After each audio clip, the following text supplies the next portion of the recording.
මේ වෙද්දිත් ඔයාලා හැක් වෙලා තියෙනවා වෙන්න පුළුවන්. ඒ වගේම ඔයාලගේ data leak වෙලා තියෙනවා වෙන්නත් පුළුවන්. ඉතින් එහෙම කියන්න හේතුව තමයි මේ වෙද්දිත් බිලියන 16කට ආසන්න වශයෙන් unique login credentials leak වෙලා තියෙනවා. ඉතින් මේ credentials leak වෙලා තියෙන platforms මොනවද කියලා බැලුවොත් එහෙම Google, Facebook, Apple, Instagram, GitHub, Telegram, VPNs, developer portals ඒ විතරක් නෙවෙයි government services වල credentials පවා leak වෙලා තියෙනවා. ඒ වගේම මේ data leak එක වෙලා තියෙන්නේ ඒ අදාළ companies වල වරදක් නිසා නෙවෙයි. ඉතින් මේක වෙලා තියෙන්නේ users ලගේම වැරද්ද නිසා. දැන් ලංකාව ගත්තොත් එහෙම ලංකාවේ ඉන්නවා සියල්ලදත් කියලා හිතන් ඉන්න බූරු බක පඬිත මීහරක් සෙට් එකක්. ඒ වගේම අනිත් රටවලත් සුළු වශයෙන් හරි ඒ වගේ බූරුවෝ ඉන්නවා. ඉතින් ඒ බූරුවෝ හිතන් ඉන්නවා එයාලා සියල්ලදත් එයාලට වඩා දෙයක් කවුරුත් දන්නේ නැහැ. කවුරු හරි දෙයක් එයාලට මොනවාරි දෙයක් කියලා දෙන්න ගියත් එයාලා ඒක අහන්නේ නැහැ. මොකද එයාලා බූරුවෝ නිසා. ඉතින් අන්න ඒ වගේ බූරු බක පඬිත සනත් නිශාන්තලා වගේම තවත් අහිංසක මිනිස්සු ඉන්නවා cyber security එහෙම නැත්නම් IT ගැන ලොකු knowledge එකක් නැති. අන්න ඒ වගේ users ලා නිසා තමයි මේ data leak එක සිද්ධ වෙලා තියෙන්නේ. දැන් මේ attack එක සිද්ධ වෙලා තියෙන්නේ කොහොමද කියලා හරියටම බැලුවොත් එහෙම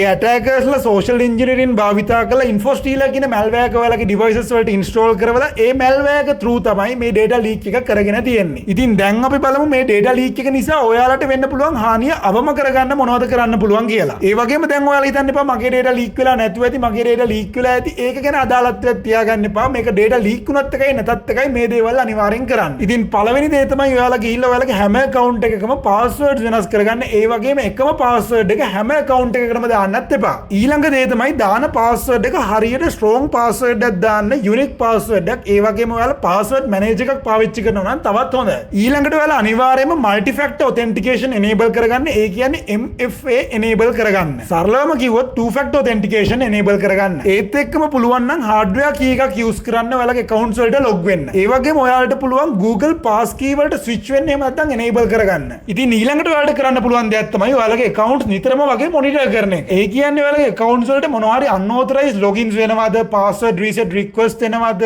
activities මොනවා හරි ඔයාලා නොදැනුවත්කමින් වෙලා තියෙනවද කියලා ඔයාලට monitor කරන්න පුළුවන්. ඒ වගේම ඔයාලට පුළුවන් have I been pwned කියන website එකට ගිහිල්ලා PWNED website එකට ගිහිල්ලා ඔයාලට බලා ගන්න පුළුවන් ඔයාලගේ මේ වෙද්දී data leak වෙලා තියෙනවද කියලා. ඉතින් මේ දේවල් හරියට පිළිපැද්දොත් ඔයාලට පුළුවන් අර සනත් නිශාන්තලා වගේ වෙන්නේ නැතුව ආරක්ෂිත වෙන්න. එහෙනම් හැමෝටම stay safe and peace out.